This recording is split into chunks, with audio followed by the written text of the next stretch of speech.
नमस्कार दोस्तों, आज बायोलॉजी की 12th क्लास का पहला चैप्टर कवर करने जा रहे हैं जिसका नाम है रिप्रोडक्शन इन ऑर्गेनिज्म। देखो, हमें क्या करना है 12th में मैक्सिमम काम रिप्रोडक्शन में सेक्सुअल रिप्रोडक्शन को अच्छे से डेवलप तरीके से पढ़ना है। ठीक है, अब आप बोलोगे सर वो क्यों नहीं पढ़ा रहे। सबसे पहले हम उससे पहले बेसिक जानेंगे। बेसिक मतलब आज तक जो हमने छोटी मोटी चीजें सेक्सुअल रिप्रोडक्शन सेक्सुअल रिप्रोडक्शन, ये सब छोटी छोटी चीजों में बहुत कंफ्यूजन रहती है। इसे एनसीईआरटी ने क्लियर करने के लिए पहला चैप्टर दे दिया रिप्रोडक्शन इन ऑर्गेनिज्म। उसके बाद आएगा सेक्सुअल रिप्रोडक्शन इन ह्यूमन। ठीक है, तो हम क्या पढ़ रहे हैं अभी, बेसिक चीजें पढ़ रहे हैं। बेसिक चीजें में आज पार्ट 1 है जिसे कवर करने जा रहे हैं। तो सबसे पहले देखो, रिप्रोडक्शन इन ऑर्गेनिज्म पढ़ रहे हैं तो हमें रिप्रोडक्शन का मतलब पता होना चाहिए। अगर हम ये टॉपिक ही पढ़ रहे हैं तो इस शब्द का मतलब पता होना चाहिए। रिप्रोडक्शन का मतलब क्या था, देखो सारी चीजें बेसिक पढ़ाऊंगा लेकिन क्रिस्टल क्लियर होनी चाहिए। मतलब आपको क्या है, आपने सब पढ़ रखा है लेकिन क्लियर नहीं है, उन चीजों को क्लियर करेंगे आज। ठीक है, तो आई होप आपको सारा आज समझ में आ रहा होगा। रिप्रोडक्शन क्या है? A biological process in which an organism gives rise to young ones similar to itself। क्या बोला? रिप्रोडक्शन क्या है? एक बायोलॉजिकल प्रोसेस है। बायोलॉजिकल प्रोसेस मतलब वो प्रोसेस जिसके अंदर लिविंग बीइंग्स इन्वॉल्व हो। ठीक है, तो ये एक बायोलॉजिकल प्रोसेस है रिप्रोडक्शन, जिसके अंदर in which an organism gives rise to young ones, यानी एक ऑर्गेनिज्म देता है, किसे देता है? एक नए यंग वंस को देता है। यंग वंस मतलब ऑफस्प्रिंग, ऑफस्प्रिंग मतलब शिशु, एक बच्चे को जन्म देता है सिमिलर टू इटसेल्फ। ये बहुत अच्छी लाइन है। सिमिलर टू इटसेल्फ मतलब इसके ही जैसा। ऐसा इसका मतलब क्या है, जैसे हाथी जन्म देगा तो हाथी ऐसा नहीं करेगा कि कुत्ते के बच्चे को जन्म दे दिया, वो क्या देगा? हाथी को ही जन्म देगा। अगर शेरनी जन्म देगी तो शेर को ही जन्म देगी या शेरनी को ही जन्म देगी, ना कि ऐसा करेगी कि भेड़ी के बच्चे को जन्म दे देगी। इसीलिए सिमिलर टू इटसेल्फ लिखा, आइडेंटिकल नहीं लिखा कि बिल्कुल ही समान होगा। थोड़ा बहुत वेरिएशन हो भी सकती है, नहीं भी हो सकती। वो डिपेंड करता है कि वो सेक्सुअल मोड ऑफ रिप्रोडक्शन था या फिर एसेक्सुअल मोड ऑफ रिप्रोडक्शन था जिसके द्वारा उन्हें ऑफस्प्रिंग को जन्म दिया। तो अभी आप समझो रिप्रोडक्शन का मतलब क्या है? एक ऐसी बायोलॉजिकल प्रोसेस जिसके अंदर एक जो ऑर्गेनिज्म होता है वो नए ऑफस्प्रिंग को जन्म देता है सिमिलर टू इटसेल्फ, इसके ही जैसा होता है। अब रिप्रोडक्शन होता क्या है? कंटिन्यूटी ऑफ लाइफ इंश्योर करता है। रिप्रोडक्शन क्या इंश्योर करता है? कंटिन्यूटी ऑफ लाइफ, जीवन चलता रहे, इसे इंश्योर करता है कौन? रिप्रोडक्शन। यानी बच्चे पैदा करोगे तभी आगे जीवन चलता रहेगा, क्योंकि आपकी एक प्रोसेस होती है by a process continuity of life. आपको पता है एक प्रोसेस से हर बंदे को गुजरना पड़ता है, बर्थ ग्रोथ डेथ। पैदा होता है, जवान होता है, ग्रोथ होती है, उसके बच्चे पैदा, वो डेथ हो जाती है। तो ये साइकिल एक जिसको हर आदमी को फॉलो करनी पड़ती है। तो डेथ हो गई तो एक बात बताओ, अगर मर गया बंदा और उसने रिप्रोडक्शन की प्रोसेस नहीं करी, बच्चे को जन्म नहीं दिया, तो उसकी पीढ़ी तो खत्म। ऐसे अगर सब नहीं जन्म देंगे तो अगले पीढ़ी आएगी नहीं, पीढ़ी आएगी नहीं तो लोग मर जाएंगे। इसलिए रिप्रोडक्शन जरूरी है। तो रिप्रोडक्शन क्या करता है? इंश्योर करता है कंटिन्यूटी ऑफ लाइफ, ताकि जीवन बना रहे, जीवन चलता रहे। अच्छा, उसके बाद बर्थ से डेथ तक नेचुरल डेथ मतलब ऐसे नहीं, बर्थ से नेचुरल डेथ मतलब मरने का टाइम। जैसे मैं पैदा हुआ, पैदा होने के बाद मरा लगभग 60 साल में, कोई मरता है 60 या 70 साल में, कोई मरता है यानी ऐसे 61 साल में, कोई 62 साल में। नॉर्मली आजकल ऐसे ही मर जाते हैं। तो ये क्या, नेचुरली मरने का टाइम आ चुका है। तो ऐसा नेचुरल डेथ में क्या बोलेंगे हम? वो उसकी लाइफ स्पान है। ये नहीं कि सर कोई तो मर गया, वो उसका एक्सीडेंट हो गया, 5 साल पैदा हुआ था, 10 साल पे मर गया, 10 साल का छोटा सा लड़का था वो मर गया, तो क्या उसकी लाइफ स्पान होगा? नहीं। लाइफ स्पान होता है birth to natural death. Natural death तक का जो अवधि है, पीरियड है, उसे हम लाइफ स्पान कहते हैं। तो बर्थ से नेचुरल डेथ, नेचुरली जब वो मरता है तो उसे लाइफ स्पान कहते हैं। The period from birth to natural death of an organism is called lifespan, called as lifespan, lifespan कहते हैं। आपको कभी कभी लगेगा थोड़ा पैरा सा दिख रहा है, पैराग्राफ सा इसलिए दिख रहा है क्योंकि हर एक पॉइंट एनसीईआरटी से उठाया हुआ है। और आपको पता है कि कंपटीशन में, मेडिकल के कंपटीशन में हमेशा ही एनसीईआरटी से ही पूछा जाता है। थोड़ा ट्विस्ट करके पूछ लिया जाएगा, थोड़ा कोरिलेट करके पूछ लिया जाएगा, लेकिन पूछेंगे एनसीईआरटी से। इसलिए मैंने एनसीईआरटी के सारे पॉइंट को कवर करने की कोशिश कर रहा हूं। ठीक है, लाइफ स्पान समझ में आया। अब देखो एनसीईआरटी बहुत इंपॉर्टेंट है क्योंकि मेंशन्ड इन एनसीईआरटी, एनसीईआरटी में एक लिस्ट मेंशन है जिसमें कईयों का दिया है कईयों का नहीं दिया। तो आप मेरे पे भरोसा करना। क्यों भरोसा करना? क्योंकि मैं मल्टीपल बुक्स को पढ़ने के बाद नोट्स बना के आपको रिप्रेजेंट कर रहा हूं। मतलब कोशिश किया हूं कि सबसे बेस्ट आपको चीजें इंफॉर्मेशन प्रोवाइड कर सकूं। तो एक लिस्ट दिया है, तो लिस्ट में आपको, यार लाइट भी चलेगी क्या करें,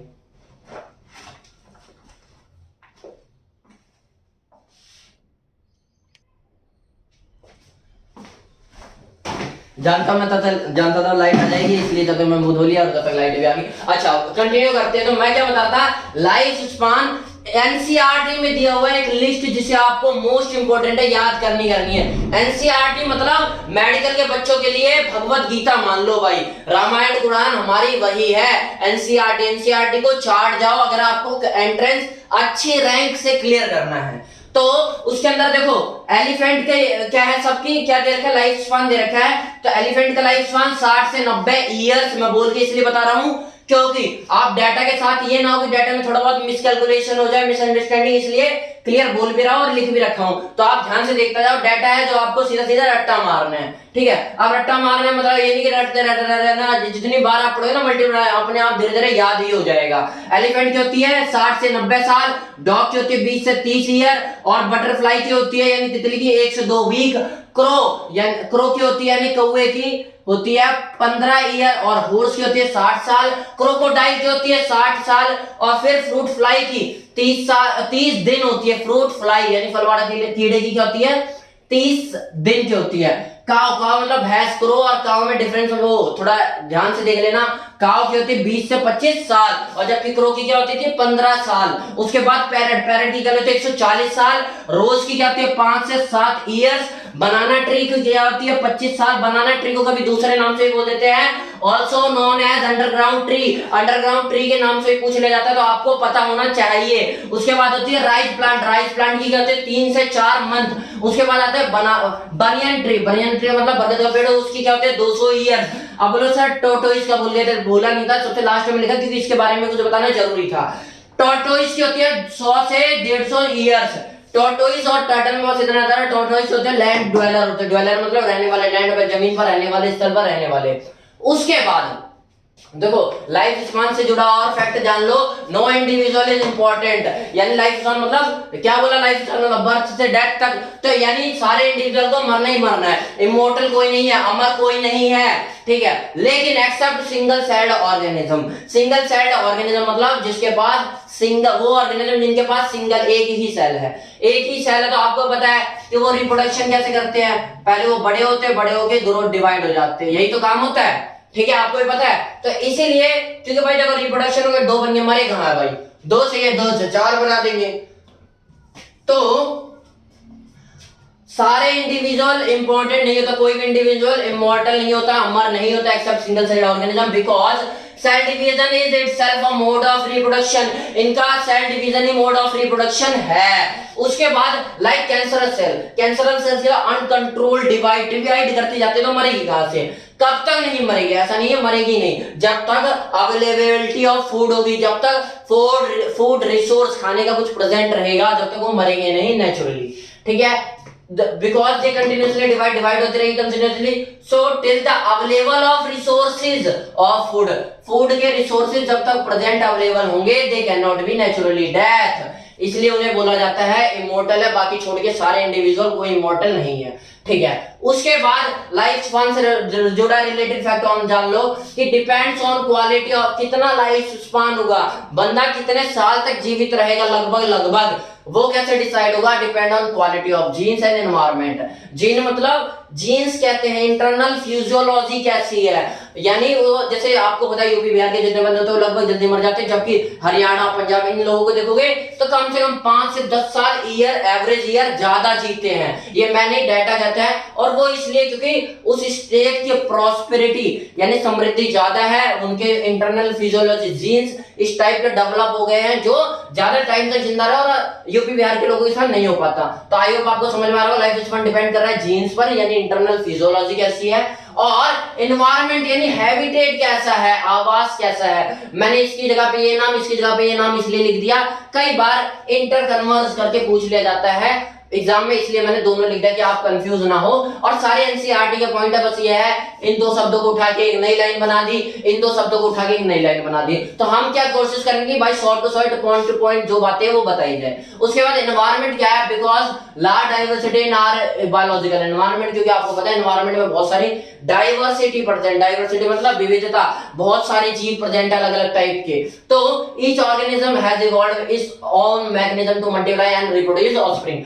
हर ऑर्गेनिज्म ने इवॉल्व कर लिया है, विकसित कर लिया है अपने आप को मल्टीप्लाई और बच्चों को पैदा करना यानी प्रोड्यूस ऑफस्प्रिंग करने का एक मैकेनिज्म, यानी जिसे लगा सेक्सुअल रिप्रोडक्शन यानी सेक्स करके बच्चे से अच्छे से पैदा कर सकते, तो वो उस फेवरेबल कंडीशन थी तो उन्होंने सेक्सुअल मोड ऑफ रिप्रोडक्शन को अपनाया। जो बिना सेक्स के यानी एसेक्सुअल रिप्रोडक्शन को फेवर करके अच्छे बच्चे पैदा कर सकते थे, ज्यादा क्वांटिटी में पैदा कर सकते थे, लेस टाइम में, ऐसा कुछ मिला के, तो उन्होंने ये सेक्सुअल रिप्रोडक्शन को अपनाया। यानी जैसी कंडीशन थी उस हिसाब से वो ढल गए। सही बात, ये क्या कहते हैं, ये लाइन सर्वाइवल ऑफ फिटेस्ट को डिफाइन करती है, यानी जो फिट होगा वो सर्वाइव कर पाएगा, बाकी सब खत्म हो जाएंगे, एक्सटिंक्ट हो जाएंगे।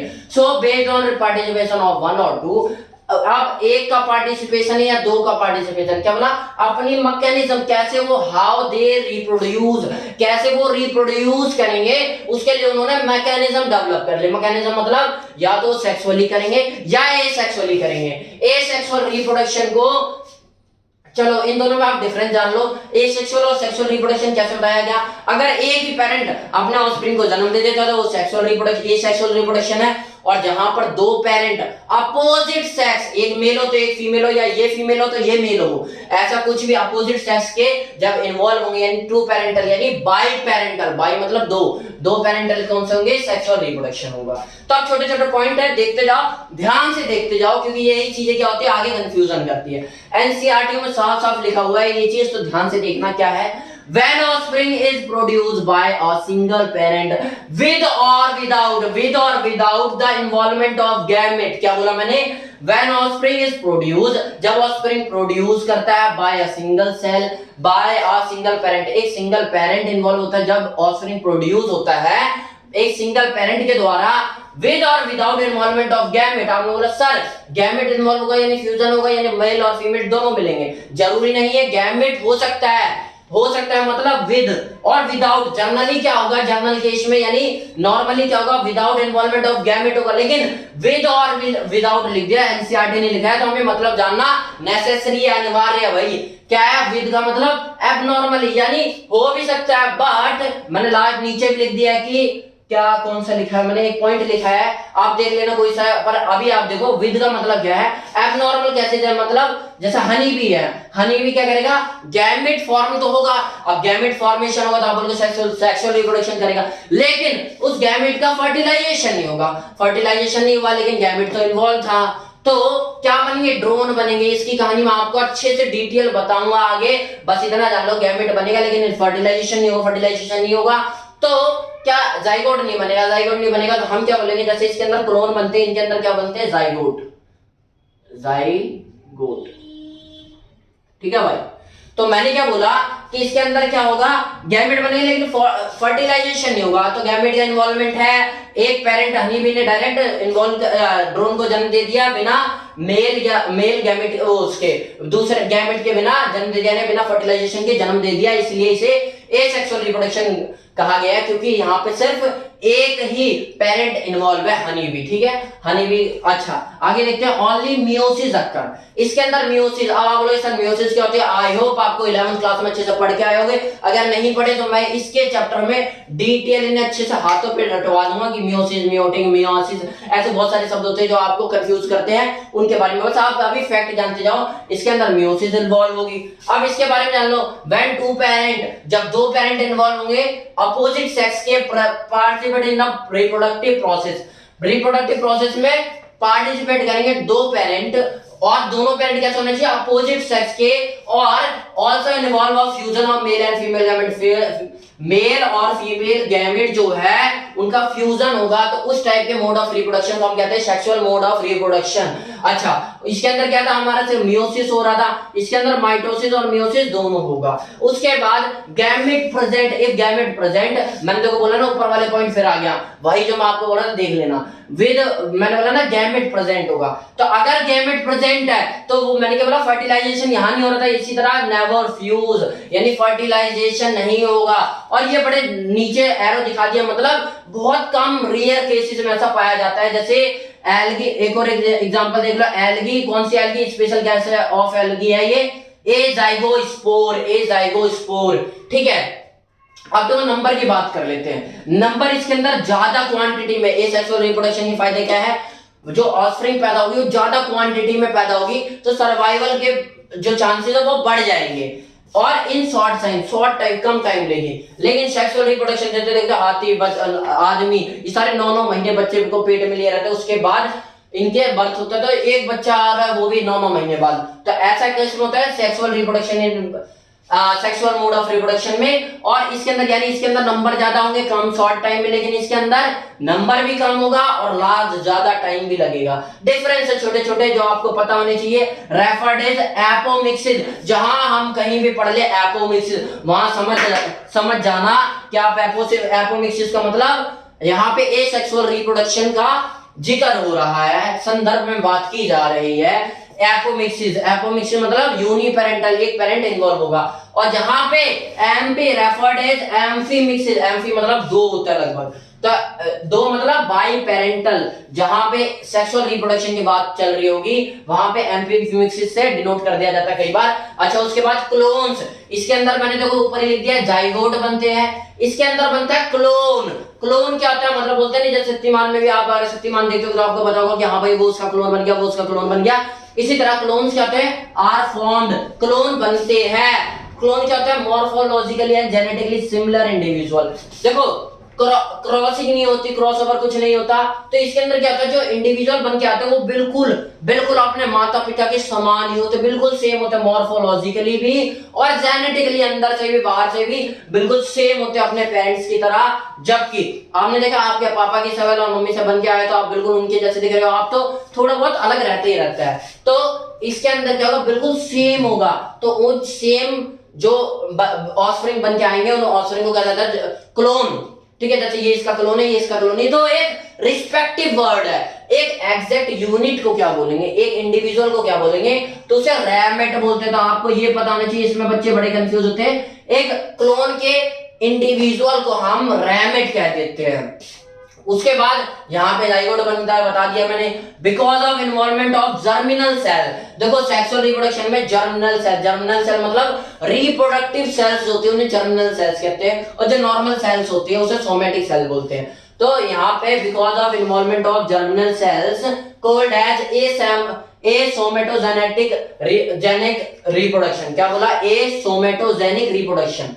ए मतलब एब्सेंट, किसका, सोमेटोजेनिक सेल्स का एब्सेंट होगा, यानी क्या प्रेजेंट यहाँ पे सेक्स जर्मिनल सेल्स प्रेजेंट, यानी यहाँ पे इन्वॉल्वमेंट जर्मिनल सेल्स का हो रहा है, ना कि सोमेटिक सेल्स का। इसलिए हम इस टाइप के रिप्रोडक्शन को एसोमेटोजेनिक रिप्रोडक्शन भी कह सकते हैं। मतलब क्या है, इसे अगर एसोमेटोजेनिक रिप्रोडक्शन कहेंगे तो इसे हम सोमेटोजेनिक रिप्रोडक्शन नहीं कह सकते, कह सकते हैं, ये बात याद रखना। उसके बाद आइडेंटिकल ट्विन, ध्यान से सुनो, आइडेंटिकल ट्विन जो जुड़वा बच्चे होते हैं आर एक्सेप्शन। क्यों एक्सेप्शन है, देखो मैंने बोला था इसके अंदर आइडेंटिकल और जेनेटिकली सिमिलर इंडिविजुअल पैदा होगा, लेकिन आइडेंटिकल तो इसके अंदर पैदा हो गया। सेक्सुअल रिप्रोडक्शन से कई बार जुड़वा बच्चे हो जाते हैं तो वो आइडेंटिकल जेनेटिकली आइडेंटिकल कैसे हो सकते हैं, लेकिन हो रहे हैं, तो ये एक्सेप्शन है। आइडेंटिकल ट्विन आइडेंटिकल ट्विन यानी जुड़वा बच्चे आर द एक्सेप्शन, एक्सेप्शन है। क्यों एक्सेप्शन है, because they are genetically similar, genetically similar मतलब आइडेंटिकल है, सिमिलर है जेनेटिकली। क्यों जेनेटिकली सर सिमिलर है, अलग क्यों नहीं है, क्योंकि भैया they developed from the same fertilised egg, जो एग फर्टिलाइज हुआ था एक ही एग से आ रहे हैं, फर्टिलाइज एग से दोनों, तो जेनेटिकली तो सिमिलर होंगे ही होंगे, तो ये एक एक्सेप्शन है। अच्छा, उसके अलावा मैं आपको अर्थवॉर्म, सोलेनम ऐसा कुछ आपको पढ़ाऊंगा, अगर आपने पढ़ रखा हो तो उसे हटा देना। अभी जब आएगा तो उसके बारे में थोड़ा अच्छे से डिस्कस करेंगे। अच्छा, अभी जानो इसका आपने पढ़ लिया एक्सेप्शन, उसके बाद पढ़ो एक्सेप्शन जो दोनों में कभी सेक्सुअल रिप्रोडक्शन दिखा देते हैं, कभी एसेक्सुअल रिप्रोडक्शन दिखा देते हैं, कभी सेक्सुअल एसेक्सुअल रिप्रोडक्शन, यानी दोनों मोड ऑफ रिप्रोडक्शन शो करते हैं। वो वाले कौन से ऑर्गेनिज्म है? तो वो ये सारे ऑर्गेनिज्म है जो मैंने नीचे लिख रखे हैं। कौन सा एक्सेप्शन क्या है? Unicellular fungi such as fission yeast, unicellular algae such as chlamydomonas, ciliates, और अलग कुछ होते हैं प्रोटिस्ट होते हैं जो इन सबको शो करते हैं नेचर को, जो सेक्सुअल रिप्रोडक्शन भी कई बार कर लेते हैं, कई बार एसेक्सुअल रिप्रोडक्शन भी कर लेते हैं, तो दोनों कर लेते हैं। आई होप आपको आज की क्लास समझ में आई होगी। मैंने आज बेसिक कवर किया है, बेसिक के साथ मैंने इसलिए भी कवर किया है कि इन्हीं से आपको मैं दिखाऊंगा अगली क्लास में कि क्वेश्चन कैसे पूछे जा रहे हैं। और फिर आप कहोगे कि नहीं ये तो बाबा जी बाबा वाली कहानी नहीं है, हर एक पॉइंट टू पॉइंट है, एनसीईआरटी में दिया गया है, तो हमें मस्ट अच्छे से देखना ही इंपॉर्टेंट बात है। अब एनसीईआरटी में आप यही चीज देखोगे तो लाइन लिखा है, तो मैंने उसे शॉर्ट करके लिख दिया, लेकिन लिखा सारा एनसीईआरटी का है, तो आपको पढ़ना सारी चीजों को ध्यान से है। नमस्कार।